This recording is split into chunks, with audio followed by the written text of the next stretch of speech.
ನೋಡಿ ಎಂಥ ಎಂಥ ಸ್ಥಿತಿ. ನಮ್ಮ ಪ್ರತಿನಿಧಿ ಶಿವರಾಜ್ ಕುಮಾರ್ ಒಂದು ವಾಕ್ಥ್ರೂ ಮಾಡಿದ್ದಾರೆ ಅಲ್ಲಿನ ಸ್ಥಿತಿಗತಿಗಳು ಹೆಂಗಿದೆ ಅಂತ. ಬನ್ನಿ ಅದನ್ನು ನೋಡೋಣ ಬನ್ನಿ. ಏರ್ ಶೋನಲ್ಲಿ ಭಾರಿ ಅವಘಡ ಸಂಭವಿಸಿರುವಂಥದ್ದು. ಹಠಾತ್ ಅಂತ ಬೆಂಕಿ ಹತ್ಕೊಂಡಿದ್ದ ಪರವಾಗಿ ಸುಮಾರು 100ಕ್ಕೂ ಹೆಚ್ಚು ವಾಹನಗಳಾಗಲೇ ಸುಟ್ಟು ಕರಕಲಾಗ್ತಾ ಇರುವಂಥದ್ದು. ಹೀಗಾಗಿ ಸ್ಥಳೀಯರು ಕೂಡ ಇಲ್ಲಿಗೆ ಬಂದಂಥ ಪ್ರೇಕ್ಷಕರು ಸಾಕಷ್ಟು ದಿಗ್ಭ್ರಮೆಗೊಂಡಿದ್ದಾರೆ. ಈಗಾಗಲೇ ಸಾಕಷ್ಟು ವಾಹನಗಳು ಕೂಡ ಅಲ್ಲಿಂದ ವಾಪಸ್ ಬರುವಂಥ ಕೆಲಸ ಕೂಡ ಮಾಡ್ತಾ ಇರುವಂಥ. ಏರ್ ಶೋನು ಕೂಡ ಬೇಡ ಏನು ಬೇಡ ಅನ್ನೋದು ಅವರ ಒಂದು ಮನಕ್ಕೆ ಬಂದಿರುತ್ತದೆ. ಯಾಕಂದರೆ ಇಂಥ ಒಂದು ಘಟನೆ ನಿಜಕ್ಕೂ ಎಲ್ಲರನ್ನು ಬೆಚ್ಚಿ ಬೀಳಿಸುವಂತೆ ಮಾಡಿದೆ. ಇವತ್ತು ಏರ್ ಶೋನ 4ನೇ ದಿನ, ಅದರಲ್ಲೂ ವೀಕೆಂಡ್ ಶನಿವಾರ ಆಗಿರೋದ್ರಿಂದ ಹೆಚ್ಚಿನ ಸಂಖ್ಯೆಯಲ್ಲಿ ಪ್ರೇಕ್ಷಕರು ಬಂದಿದ್ದರು. ಹೀಗಾಗಿ ಗೇಟ್ ನಂಬರ್ 5 ಬಳಿ ಸುಮಾರು ಸಾವಿರಾರು ಸಂಖ್ಯೆಯಲ್ಲಿ ವಾಹನಗಳನ್ನು ಪಾರ್ಕಿಂಗ್ ಮಾಡಲಾಗಿತ್ತು. ಆದರೆ ಆ ಒಂದು ಪಾರ್ಕಿಂಗ್ ಸಂದರ್ಭದಲ್ಲಿ ಹಠಾತ್ತಾಗಿ ಬೆಂಕಿ ಕಾಣಿಸ್ಕೊಂಡು ಏಕಾಏಕಿ ಒಂದರಿಂದ ಒಂದಕ್ಕೆ ಬೆಂಕಿ ನಂದುತ್ತಾ ಹೋಗುತ್ತಾ ಸುಮಾರು 100ಕ್ಕೂ ಹೆಚ್ಚು ವಾಹನಗಳು ಸುಟ್ಟೋಗಿದೆ ಅನ್ನೋ ಮಾತುಗಳನ್ನು ಹೇಳ್ತಾ ಇರುವಂಥದ್ದು. ಮತ್ತೊಂದು ಕಡೆ ಇಲ್ಲಿ ಇದಕ್ಕೆ ಪ್ರಮುಖ ಕಾರಣ ಅಂದರೆ ಅಧಿಕಾರಿಗಳ ಬೇಜವಾಬ್ದಾರನ ಹುಲ್ಲನ್ನು ಕಟ್ ಮಾಡಿ ಹಾಗೆ ಬಿಟ್ಟಿರೋದ್ರಿಂದ ಅದಕ್ಕೆ ಬೆಂಕಿ ತಗಲಿ ಪಕ್ಕದಲ್ಲಿರುವಂತಹ ಕಾರುಗಳಿಗೂ ಕೂಡ ಹರಡಿ ಹೀಗಾಗಿ ಸುಮಾರಷ್ಟು ವಾಹನಗಳು ಬೆಂಕಿಗೆ ಆಹುತಿ ಆಗಿವೆ ಅನ್ನೋ ಮಾತುಗಳು ಕೇಳಿ ಬರ್ತಾ ಇದೆ. ಎಲ್ಲೋ ಒಂದು ಕಡೆ ಯೇಶು ಅಂತಹ ದೊಡ್ಡ ಒಂದು ಕಾರ್ಯಕ್ರಮ ಏರ್ಪಡಿಸುವ ಸಂದರ್ಭದಲ್ಲಿ ನಮ್ಮ ಆಯೋಜಕರು ಕೂಡ ಸಾಕಷ್ಟು ಎಚ್ಚರದಿಂದ ಇರಬೇಕು, ಅದನ್ನು ಮಾಡಿಲ್ಲ ಅನ್ನೋ ಮಾತುಗಳು ಕೇಳಿ ಬರ್ತಂದು.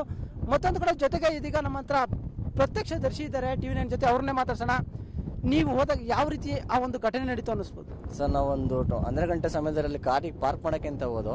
ನಾವು ಈ ಕಾರ್ನರ ಪಾರ್ಕ್ ಮಾಡ್ಬೇಕಾದ್ರೆ ಆ ಕಡೆ ಮಾರ್ನಿಂಗ್ ಯಾರು ಪಾರ್ಕ್ ಮಾಡಿದೋ ಕಾರ್ನಲ್ಲಿ ಒಂದು 5 ವೆಹಿಕಲ್ಲಿ ಬೆಂಕಿ ಕಾಣಿಸ್ಕೊತು ನಾವು ಹೋದೊಳಗಡೆ. ಸೊ ನಾವು ಹತ್ರ ಹೋಗೋಕ್ಕಾಗಲ್ಲ. ಅಷ್ಟರಲ್ಲಿಗೆ ನಾವು ನೋಡ್ತಾ ಒಂದು 50 ವೆಹಿಕಲ್ಲಿಗೆ ಅದು ಬೆಂಕಿ ಆವರಿಸ್ತು. ಸೊ ಅಷ್ಟರಲ್ಲಿ ತಿಳಿದು ಇನ್ನು ನಾಳೆ ಪಬ್ಲಿಕ್ ಒಂದು 20 ಜನ ಇದ್ದು ಅವರೇನೆ ಒಂದು 10 ಜನ ಡ್ರೈವರ್ಸ್ ಇಟ್ಕೊಂಡು ಕಾರ್ ಗ್ಲಾಸ್ ಹೊಡೆದು ಹ್ಯಾಂಡ್ ಬ್ರೇಕ್ ರಿಮೂವ್ ಮಾಡಿ ಆ ಬೆಂಕಿ ಕಾಣಿಸ್ಕೊಂಡಿರೋ ವೆಹಿಕಲ್ಗೂ ಇಲ್ಲಿದ್ದಕ್ಕೊಂಡು ಟೌ ಮಾಡಿ ಒಂದು 100 ಮೀಟ್ರ್ ಗ್ಯಾಪ್ ಕ್ರಿಯೇಟ್ ಮಾಡಿ ಅಷ್ಟರಲ್ಲಿ ಒಂದು 150-200 ವೆಹಿಕಲ್ಗೆ ಬೆಂಕಿ ತುಂಬ ಸಡನ್ನಾಗಿ ಬಿಸಿಲಿರೋ ಕಾರಣ ಅದು ಬ್ಲಾಸ್ಟ್ ಆಗಿ ಬೆಂಕಿ ಚೂರುಗಳು ಆರಿ ತುಂಬ ವೆಹಿಕಲ್ ಒಂದು 200-250 ಕಾರ್ಗಳು ಸುಟ್ಟೋಗಿದೆ ಸರ್. ಅಲ್ಲ, ಮೇಯ್ನ್ ಆಗಿ ಏನು ರೀಸನ್ ಇರ್ಬೋದು? ಯಾಕಂದರೆ ಇಂಥ ಒಂದು ದೊಡ್ಡ ಪಾರ್ಕಿಂಗ್ ಸಂದರ್ಭದಲ್ಲಿ ಏನು ರೀಸನ್ ಇರ್ಬೋದು ಆ ಥರ ಆಗೋಕ್ಕೆ?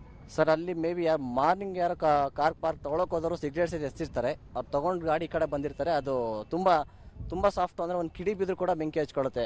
ಆ್ಯಕ್ಚುಲಿ ಏನಾಗ್ತಿತ್ತು ಅಂದರೆ ಅಲ್ಲಿಂದ ಬೆಂಕಿ ಹಾರಿದ್ದು ನಮ್ಮ ಕಾಲ ಹತ್ರ ಬಿದ್ದರೆ ಅಲ್ಲೂ ಬೆಂಕಿ ಹಚ್ಕೊಳ್ತಿತ್ತು. ಅಷ್ಟು ಬಿಸಿಲಿಗೆ ಅಷ್ಟು ಬೇಗ ಬೆಂಕಿ ಆವರಿಸ್ಕೊತಾಯಿತ್ತು ಆ ಥರ. ಅಲ್ಲ, ಒಣ ಹುಲ್ಲು ಇರೋದ್ರಿಂದ, ಯಾಕಂದರೆ ಸಮ್ಮರ್ ಸೀಸನ್ ಬೇಡ, ಒಣ ಹುಲ್ಲು ಇರೋದ್ರಿಂದ ಅದಕ್ಕೆ ಏನಾದರೂ ತಗಲಿ ಅಂಟಿಸ್ಕೊಂಡಿದೆ ಅಂತ? ಅದೇ ರೀಸನ್. ಜಸ್ಟ್ ಬೆಂಕಿ ಕಿಡಿ ಸಾಕು ಬಿಸಿಲಿಗೆ ಹಚ್ಕೊಂಡು ವಿತಿನ್ ಸೆಕೆಂಡಲ್ಲಿ ತುಂಬ ಜೋರಾಗಿ ಹೊಡೆಯೋದು ಸ್ಟಾರ್ಟ್ ಆಗ್ತಿತ್ತು.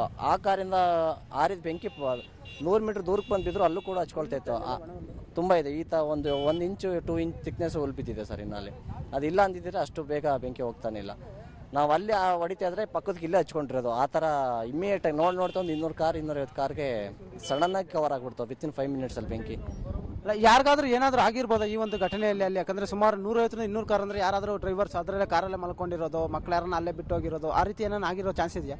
ಇಲ್ಲ, ಆ ಥರ ಆಗಲಿಲ್ಲ. ಬಟ್ ನಮ್ಮ ಕಣ್ಣೆದ್ರಿಗೆ ತುಂಬ ಜನ ಕಾರ್ ತೊಗೊಳಕ್ಕೆ ಅಂತ ಬಂದರು.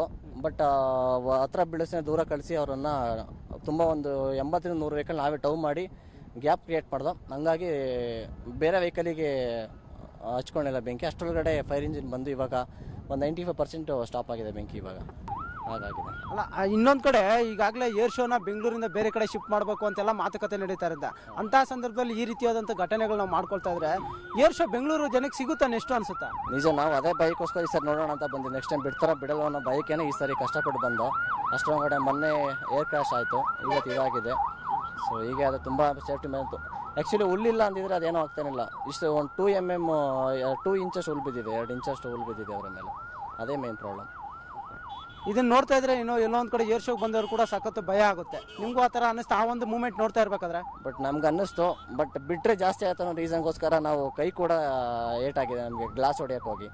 ಸೊ ಹಂಗಾಗಿ ದೊಣ್ಣೆ ಕಲ್ಲಲ್ಲೆಲ್ಲ ಕೆಚ್ಚಿ ಕೆಲವೊಂದು ಲಕ್ಸುರಿ ಕಾರ್ಗಳು ಹೊಡೆಯೋಕ್ಕಾಗಲಿಲ್ಲ ನಮ್ಮ ಕೈಲಿ. ಬೆಂಜೆಲ್ಲ ಕಲ್ಲಲ್ಲಿ ಹೊಡೆದ್ರು ಅದು ಗ್ಲಾಸ್ ಹೊಡೆದು ಅವನ್ನೆಲ್ಲ ನಮ್ಮ ಕಣ್ಣೆದ್ರಿಗೆ ಹೊಡೆದೋಯ್ತು. ಕೋಟ್ಯಾಂತರ ಪ್ರಕಾರ ಸುಮಾರು ಎಷ್ಟು ಕೋಟಿ ನಷ್ಟ ಇರ್ಬೋದಾಗಲ್ಲ ನೋಡ್ತಾ ಇದ್ದಾರೆ ಸರ್? ಅರೌಂಡಲ್ಲಿ ಚಿಕ್ಕ ಸಣ್ಣ ವೆಹಿಕಲಿಂದ ಅರೌಂಡ್ ಒಂದು 200 ವೆಹಿಕಲ್ ಅಂದ್ರೆ ಒಂದು 5-6 ಕೋಟಿ ನಷ್ಟ ಇದೆ ಸರ್ ಅಲ್ಲಿ. ಇದಿಷ್ಟು ಪ್ರತ್ಯಕ್ಷದರ್ಶಿ ಚಂದ್ರವರು ಹೇಳ್ತಾ ಇರುವಂಥದ್ದು. ಅವರ ಕಣ್ಣೆದುರಿಗೆ ಫಸ್ಟು ಒಂದು ಕಾರ್ ಸುಟ್ಕೊಂತು, ಬಳಿಕ ಒಂದಕ್ಕೆ ಸ್ಪ್ರೆಡ್ ಆಗಿ ಸುಮಾರು 100ಕ್ಕೂ ಹೆಚ್ಚು ವಾಹನಗಳು ಸುಟ್ಟೋಗುವೆ ಅಂತ ಹೇಳ್ತಾರೆ. ಮತ್ತೊಂದು ಕಡೆ ಅಧಿಕಾರಿಗಳ ಬೇಜವಾಬ್ದಾರಿ ಕೂಡ ಹೇಳ್ತಾ ಇರುವಂಥದ್ದು. ಅಂಥ ಒಂದು ದೊಡ್ಡ ಪಾರ್ಕಿಂಗ್ ಜಾಗದಲ್ಲಿ ಯಾವುದೇ ರೀತಿಯಾದ ಒಂದು ಫೈರ್ ಇಂಜನ್ ಆದರೂ ನಿಲ್ಲಿಸಿಲ್ಲ. ಒಂದು ವೇಳೆ ಅದು ಫೈರ್ ಇಂಜನ್ ಏನಾದರೂ ಮುಂಚೆನೇ ಇದ್ದಿದ್ರೆ ಇಂಥ ಅವುಗಳ ತಪ್ಪಿಸಬಹುದಿತ್ತು ಅಂತ ಹೇಳ್ತಾ ಇರೋದು.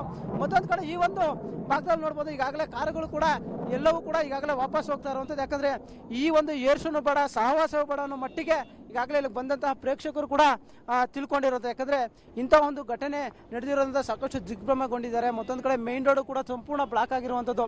ಎಲ್ಲರೂ ಕೂಡ ಇಲ್ಲಿಗೆ ಬಂದಂತಹ ಏರ್ ಶೋ ಪ್ರೇಕ್ಷಕರಿಗೆ ಇವತ್ತು ನಿಜಕ್ಕೂ ಸಾಕಷ್ಟು ಭಯ ಹುಟ್ಟಿಸಿರುವಂಥದ್ದು. ಏರ್ ಶೋಗೂ ಮೊದಲನೇ ದಿನವೂ ಕೂಡ ಒಂದು ಅವಘಡ ನಡೆದ ಹಿನ್ನೆಲೆಯಲ್ಲಿ ಅವಾಗಲೂ ಕೂಡ ಸಾಕಷ್ಟು ಗಾಬರಿಗೊಂಡಿದ್ರು. ಬಳಿಕ ಇವತ್ತು ನಡೆದಂಥ ಒಂದು ಭಾರಿ ದುರ್ಘಟನೆ ಏನಿದೆ ಅದಕ್ಕೆ ನಿಜಕ್ಕೂ ಎಲ್ಲರೂ ಕೂಡ ಆತಂಕಗೊಂಡಿದ್ದಾರೆ. ಎಲ್ಲೊಂದು ಕಡೆ ಏರ್ ಶೋಗೆ ಇಂಥ ಒಂದು ಅಹಿತಕರ ಘಟನೆ ನಡೆದಿರುವಂಥದ್ದು.